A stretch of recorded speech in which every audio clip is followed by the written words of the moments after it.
ഈശംസിഹായ്ക്ക് സ്തുതിയായിരിക്കട്ടെ. വിശുദ്ധ മത്തായി അറിയിച്ച സുവിശേഷം 22-ാമത്തെ അധ്യായത്തിലെ 1 മുതലുള്ള തിരുവചന ഭാഗം. വിവാഹ വിരുന്നിൻ്റെ കഥ പറയുകയാണ് ഈ ഉപമ. സമാനം സുദീർഘമായ ഒരു കഥ ഈശോ നമ്മളെ പറഞ്ഞു കേൾപ്പിക്കുന്നത് ദിവ്യകാരുണ്യവുമായിട്ടുള്ള നമ്മുടെ ബന്ധവുമായി ചേർത്ത് വെച്ച് വ്യാഖ്യാനിക്കാനും പഠിക്കാനുമാണ് നാം ശ്രമിക്കേണ്ടത്.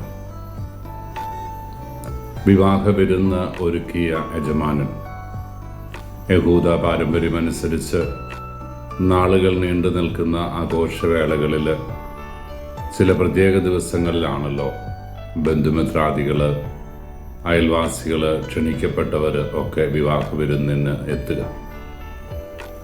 അങ്ങനെ ആ പ്രത്യേക ദിവസം സംജാതമായപ്പോൾ മുൻകൂട്ടി ക്ഷണിച്ച് അറിയിച്ചിരുന്ന വിരുന്നുകാരെ യജമാനൻ ഒരിക്കൽ കൂടി അറിയിക്കുകയാണ് സമയക്രമം. എന്നാൽ ഒഴികൊഴിവുകൾ പറഞ്ഞ് അവർ പലരും വിവാഹ വിരുന്നിന് വരുന്നില്ല. തെരുവോരങ്ങളിൽ നിന്നും പാതയോരങ്ങളിൽ നിന്നും കണ്ടവരെയെല്ലാം കൂട്ടി വിവാഹശാല അതിഥികളെ കൊണ്ട് നിറച്ചു. അവിടെ വിവാഹ വസ്ത്രം ധരിക്കാതിരുന്നവൻ ക്രൂരമായി ശിക്ഷിക്കപ്പെട്ട് അന്ധകാരത്തിലേക്ക് തള്ളിക്കളയപ്പെടുക. ഈ ഉപമ ദിവ്യകാരുണ്യ സ്വീകരണവുമായി ബന്ധപ്പെടുത്തി നാമൊക്കെ പുനർവായനയ്ക്ക് വിട്ടുകൊടുക്കണം. എക്കാലത്തും നമ്മുടെ വിശ്വാസം സ്വന്തം ശരീരരക്തങ്ങൾ നമുക്ക് വേണ്ടി വിഭജിച്ച് ചിന്തി നൽകിയവൻ. അവൻ്റെ വിവാഹ വിരുന്നാണ് ഓരോ ദിവ്യകാരുണ്യ വേളകൾ, ഓരോ വിശുദ്ധ കുർബാനയും. സ്വന്തം ശരീരരക്തങ്ങൾ നമുക്ക് വേണ്ടി മുറിച്ച് വെച്ച്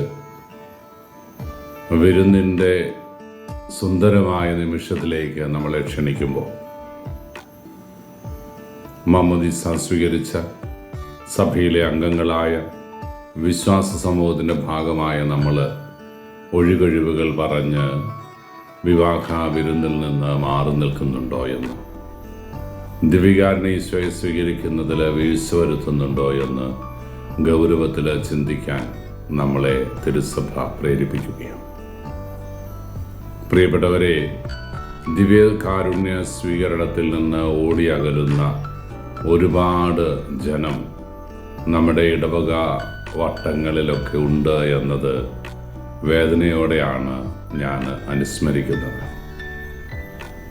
ഒരു വികാരിയച്ഛൻ്റെ ഏറ്റവും വലിയ സന്തോഷം ഒരു വേള അദ്ദേഹത്തിൻ്റെ ഇടവകയിൽ ആദ്യ കുർബാന സ്വീകരിച്ച എല്ലാവരും ദിവ്യകാരുണ്യ ഈശോയെ സ്വീകരിക്കുന്ന ഒരു ദിവസമുണ്ടെങ്കിൽ ആ ദിവസത്തിൻ്റെ സന്തോഷമായിരിക്കും എന്ന് ഞാൻ കരുതുന്നു. നമ്മളൊക്കെ കുമ്പസാരിച്ച് വിശുദ്ധ കുർബാന സ്വീകരിക്കുവാൻ കടപ്പെട്ടവരാണ് എന്നും വിവാഹ വിരുന്നിൽ പങ്കെടുക്കുന്നതിൽ ഏറ്റവും വലിയ സന്തോഷകരമായ നിമിഷം പന്തിഭോജനമാണ് എന്നുമൊക്കെ അനുഭവങ്ങളുടെയും ബോധ്യങ്ങളുടെയും വെളിച്ചത്തിൽ നമ്മൾ ഹൃദയത്തിൽ കുറിച്ച് വെച്ചിട്ടുണ്ട്. ഏതൊരു വിവാഹ ചടങ്ങിൽ പങ്കെടുക്കാൻ പോയാലും, നമ്മൾ പള്ളിയിൽ വരാൻ താമസിച്ചാലും, ചടങ്ങുകളിൽ കൂടാൻ താമസിച്ചാലും, വിരുന്നിന് വന്ന് ഒരു നേരത്തെ ഭക്ഷണമെങ്കിലും കഴിച്ചു മടങ്ങണമെന്നാണ് നമ്മെ ക്ഷണിക്കുന്നവരൊക്കെ ആഗ്രഹിക്കുക. അങ്ങനെയെങ്കിൽ പ്രിയപ്പെട്ടവരെ, സ്വന്തം ശരീരരക്തങ്ങൾ നമുക്കായി മുറിച്ച് വിരുന്നൊരുക്കുന്ന യേശുനാഥൻ എത്രയോ അധികമായി ആ ദിവ്യകാരുണ്യ ഈശോയെ സ്വീകരിക്കാനായിട്ട് നമ്മളെ ക്ഷണിക്കുന്നുണ്ട്. എത്രയോ വേദനയോടെ ആയിരിക്കാം ദിവ്യകാരുണ്യ സ്വീകരണത്തിൽ നിന്ന് മാറി നിൽക്കുന്നവരെ തമ്പുരാൻ കാണുക. പ്രിയപ്പെട്ടവരെ, ഇവിടെ പ്രത്യേക പരാമർശം അർഹിക്കുന്ന ഒന്ന്, പാവപ്പെട്ടവരെയും തെരുവീഥികളിൽ നിന്നും പാതയോരങ്ങളിൽ നിന്നും കണ്ടുകിട്ടിയവരെല്ലാം വിവാഹ വിരുന്നിന് വിവാഹശാലയിലേക്ക് ക്ഷണിച്ചപ്പോൾ വിവാഹവസ്ത്രം ധരിക്കാത്ത ഒരുവനെ പുറത്തുള്ള അന്ധകാരത്തിലേക്ക് തള്ളിക്കളഞ്ഞു എന്ന ചിന്തയാണ്. പ്രത്യക്ഷത്തിൽ നമുക്ക് ചിന്തിക്കും, തെരുവോരങ്ങളിൽ നിന്ന് വന്നവൻ എങ്ങനെ ആ വിവാഹ വസ്ത്രം ധരിച്ചുകൊണ്ട് അകത്ത് കയറാനാവുക? അവൻ പാവപ്പെട്ടവനാണെങ്കിൽ അവനോട് കരുണയല്ലേ തമ്പുരാൻ കാണിക്കേണ്ടത്? പക്ഷെ സ്നേഹമുള്ളവരെ, യഹൂദ പാരമ്പര്യം അനുസരിച്ച് വിവാഹ വിരുന്നിൽ പങ്കെടുക്കുന്നവർക്കുള്ള വിവാഹ വസ്ത്രങ്ങൾ വിരുന്നശാലയുടെ പുറത്ത് തയ്യാറായിട്ടുണ്ടാകും. അതെടുത്തണിഞ്ഞ് തങ്ങളുടെ ശരീരത്തിന് ഫിറ്റാകുന്ന ഡ്രസ് കോഡോടുകൂടി ഈ വിവാഹ വിരുന്നിൽ പങ്കെടുക്കണമെന്നാണ് അവിടുത്തെ അലിഖിത നിയമം. തിരക്കിനിടയിൽ ഈ വസ്ത്രമൊന്നെടുത്തണിയാൻ പോലും മനസ്സ് കാണിക്കാത്തവനെയാണ് അകത്തെത്തി വിവാഹ വിരുന്നിന് വിവാഹവസ്ത്രം ധരിക്കാത്തവനെന്ന മുദ്രകുത്തി അവനെ പുറത്താക്കുന്നത്. പ്രിയപ്പെട്ടവരെ, ഈ വിവാഹ വിരുന്നിന് അവൻ അണിയേണ്ട വിവാഹ വസ്ത്രമാണ് അവൻ്റെ കുമ്പസാരം. ഓരോ കുമ്പസാരവും നമ്മളെ കൂടുതൽ ദൈവത്തോട് അടുപ്പിക്കുന്നു. ഓരോ കുമ്പസാരവും പാപലോകത്തിൽ നിന്ന് നമ്മളെ അകറ്റുന്നു. ഓരോ കുമ്പസാരത്തിലൂടെയും ദൈവത്തിൻ്റെ തിരുക്കുമാരൻ്റെ തിരുശരീര രക്തങ്ങൾ സ്വീകരിക്കാനുള്ള യോഗ്യത നമ്മൾ നേടുന്നു. പ്രിയപ്പെട്ടവരെ, നമുക്ക് ഒരുമിച്ച് ആഗ്രഹിക്കാം. ഒരുമിച്ച് ഹൃദയത്തോട് ചേർത്ത് വെച്ച് ഈ ചിന്തകൾ നമുക്ക് ധ്യാനിക്കാം.